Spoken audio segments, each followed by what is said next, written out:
नमस्कार। आज की इस चर्चा में हम एक बहुत ही दिलचस्प विषय पर बात करने वाले हैं। हम अक्सर सोचते हैं कि थिएटर सिर्फ एक्टिंग या मनोरंजन तक सीमित है ना? लेकिन असल में थिएटर की बुनियादी एक्सरसाइजेज इंसान के विकास और सीखने की प्रक्रिया की एक बहुत ही मजबूत नींव तैयार करती हैं। तो चलिए देखते हैं कि कैसे ये साधारण से दिखने वाले खेल हमारे अंदर गहरे कौशल विकसित करते हैं। लेकिन सबसे पहले दिमाग में एक सीधा सा सवाल आता है, मंच पर कोई भी किरदार एकदम असली या बिलीवेबल कैसे लगने लगता है? आखिर एक एक्टर ऐसा क्या करता है कि दर्शक भूल ही जाते हैं कि वो सामने सिर्फ एक नाटक देख रहे हैं? यही वो सवाल है जो हमें एक्टिंग की बिल्कुल बेसिक कार्यप्रणाली की ओर ले जाता है। आइए इसे इमिटेशन यानी नकल करने के कॉन्सेप्ट से समझते हैं। ये वो बुनियादी तकनीक है जहां एक्टर्स असली लोगों, जानवरों या यहाँ तक कि निर्जीव चीज़ों का भी बहुत बारीकी से अध्ययन करते हैं। वे उनके हाव-भाव, उनकी आवाज़ और चेहरे के भावों को हूबहू दोहराते हैं। ये सिर्फ मजाक में किसी की नकल उतारना नहीं है, ये असल जिंदगी को गहराई से समझकर उसे मंच पर जिंदा करने का एक तरीका है। आज के इस एक्सप्लेनर में हमारा सफ़र मुख्य रूप से 5 हिस्सों में बटा है। हम बात करेंगे इमिटेशन की कला पर, फिर जानेंगे मिरर एक्सरसाइज के बारे में, उसके बाद ऑब्जर्वेशन और ट्रांसफॉर्मेशन को समझेंगे, फिर डायनामिक रोल प्ले चुनौतियों को देखेंगे और अंत में इसके मुख्य लर्निंग आउटकम्स पर चर्चा करेंगे। तो शुरुआत करते हैं हमारे पहले पॉइंट से, द आर्ट ऑफ इमिटेशन, यानी असल जिंदगी को मंच पर उतारना। बचपन में हम सब ने कभी न कभी दादाजी की छड़ी लेकर उनके चलने की नकल जरूर की होगी, है ना? जो चीज बचपन में एक मजेदार खेल लगती है, थिएटर में वही एक बहुत ही पावरफुल तकनीक है। एक तरफ आप असल जिंदगी में किसी छड़ी वाले बुजुर्ग को देखते हैं और दूसरी तरफ वही बारीक ऑब्जर्वेशन मंच पर एक बेहतरीन थिएट्रिकल किरदार में बदल जाता है। इसी से परफॉर्मेंस में जान आती है। चलिए अब आते हैं दूसरे हिस्से पर, द मिरर एक्सरसाइज। ये थिएटर का एक बहुत ही मशहूर खेल है, जिसमें मज़ेदार बात यह है कि इसमें असल शीशे का कोई इस्तेमाल होता ही नहीं है। इस गेम के रूल्स बहुत ही सिंपल लेकिन काफ़ी इंटरेस्टिंग है। इसमें दो लोगों को एक दूसरे के आमने सामने ठीक एक हाथ की दूरी पर खड़ा होना होता है। एक व्यक्ति इंसान बनता है और धीमे धीमे अपने हाथ पैर हिलाता है और दूसरा व्यक्ति शीशा बनकर बिना उसे छुए बिल्कुल उसी समय उस हरकत की नकल करता है। फिर कुछ देर बाद दोनों अपनी भूमिकाएं बदल लेते हैं। ये पूरा खेल एक दूसरे के साथ बेहतरीन तालमेल बिठाने की चुनौती है। अब यहाँ असली ट्विस्ट आता है, सिमेट्री यानी समरूपता का। अगर इंसान अपना दाहिना हाथ उठाता है तो शीशे बने व्यक्ति को अपना बायां हाथ उठाना पड़ता है, तभी वो एक सच्चा प्रतिबिंब या रिफ्लेक्शन लगेगा। ये छोटा सा नियम दिमाग की अच्छी खासी कसरत करवा देता है और इस अभ्यास को काफी चुनौतीपूर्ण बना देता है। और जब ये सब आसान लगने लगे तो लेवल अप होता है एडवांस्ड मिररिंग से। अब सिर्फ हाथ पैर नहीं हिलाने हैं, चेहरे के भावों को भी शामिल करना है। इतना ही नहीं, काल्पनिक प्रॉप्स का भी इस्तेमाल करना होता है, जैसे हवा में दांत ब्रश करना या अपना बैग पैक करना। इसके लिए जबरदस्त एकाग्रता और फोकस की जरूरत पड़ती है।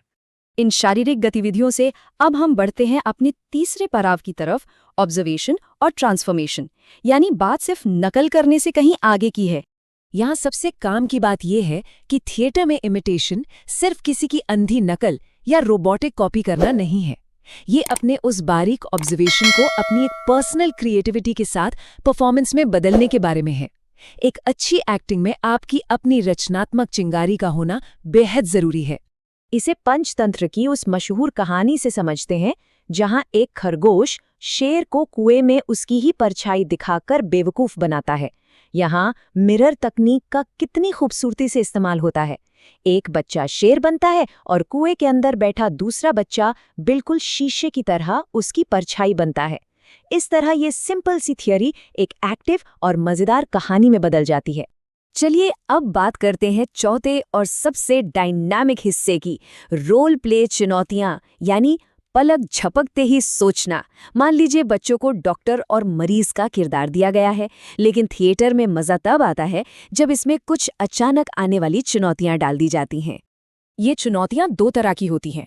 चुनौती 1, इंटरैक्टिव, जिसमें बाहरी दखल होता है, जहां दर्शक अचानक से प्रॉप्स या कहानी में बदलाव करने को कहते हैं। और दूसरी है चुनौती 2, स्विच, जो एक अंदरूनी मानसिक खेल है, जहां कमांड मिलते ही एक्टर्स को एक दूसरे के किरदार आपस में बदलने पड़ते हैं। जरा इंटरैक्टिव चुनौती के बारे में सोचिए। कल्पना कीजिए, मंच पर एक गंभीर सीन चल रहा है और अचानक दर्शक बोल पड़े कि एक नया प्रॉप लाओ या कहानी की दिशा बदल दो। एक्टर्स के पास तैयारी का कोई समय नहीं होता। अपनी हंसी रोकना और सीन को बिना रुके आगे बढ़ाना सच में एक बहुत बड़ा टास्क है। उदाहरण के लिए मान लीजिए दर्शकों ने अचानक सुझाव दे दिया कि डॉक्टर के क्लिनिक में एक बिल्ली घुस आई है। अब क्योंकि सोचने का जरा भी वक्त नहीं है, ये स्थिति उन एक्टर्स को पूरी तरह से अलर्ट, स्पॉन्टेनियस और हाईली क्रिएटिव होने के लिए मजबूर कर देती है। और फिर आता है स्विच चैलेंज, जहां दिमागी लोड और भी बढ़ जाता है। बातचीत के बीच में जैसे ही टीचर स्विच कहते हैं, तो जो बच्चा डॉक्टर था वो तुरंत मरीज बन जाता है और मरीज डॉक्टर। इसके एडवांस्ड लेवल में तो 3-4 एक्टर्स लगातार अपनी भूमिकाएं बदलते रहते हैं। तुरंत सोचने का इससे बेहतरीन तरीका शायद ही कोई हो। तो इस सब का असल मकसद क्या है? आइए देखते हैं हमारे 5वें और आखिरी भाग में। ये गेम सिर्फ फन नहीं है, ये असल में जरूरी लाइफ स्किल्स और डेवलपमेंटल टूल्स को निखारते हैं। टीचर्स के असेसमेंट को देखें तो पता चलता है कि एक्टिविटीज कितना गहरा असर डालती हैं। फिजिकल लेवल पर हाव भाव और प्रॉप्स का इस्तेमाल करना तो आता ही है, लेकिन दिमागी तौर पर छोटी छोटी बातों पर ध्यान देना और नई चुनौतियों को बिना झिझक के एक्सेप्ट करना भी आ जाता है। ये चीजें सहानुभूति, तेज ऑब्जर्वेशन और गजब का कॉन्फिडेंस पैदा करती हैं। आज की इस चर्चा को खत्म करने से पहले एक सवाल सोचने वाला है। क्या रोल प्ले चुनौतियों के साथ ज्यादा बेहतर होते हैं या बिना चुनौतियों के? सोचकर देखिए कि कैसे रचनात्मक रुकावटें या अचानक आई मुश्किलें ही वास्तव में हमारी सीखने की प्रक्रिया को और पक्का करती हैं। आज के इस एक्सप्लेनर में जुड़ने के लिए बहुत बहुत धन्यवाद। उम्मीद है कि आज कुछ नया और दिलचस्प सीखने को जरूर मिला होगा। ऐसे ही एनसीईआरटी बुक्स के टॉपिक्स के लिए इस चैनल को सब्सक्राइब करिए। साथ में इस वीडियो को लाइक करें और आपके दोस्तों के साथ शेयर करिए, जिससे वो भी इस सब्जेक्ट में आप जैसे अच्छे मार्क्स पा सकें।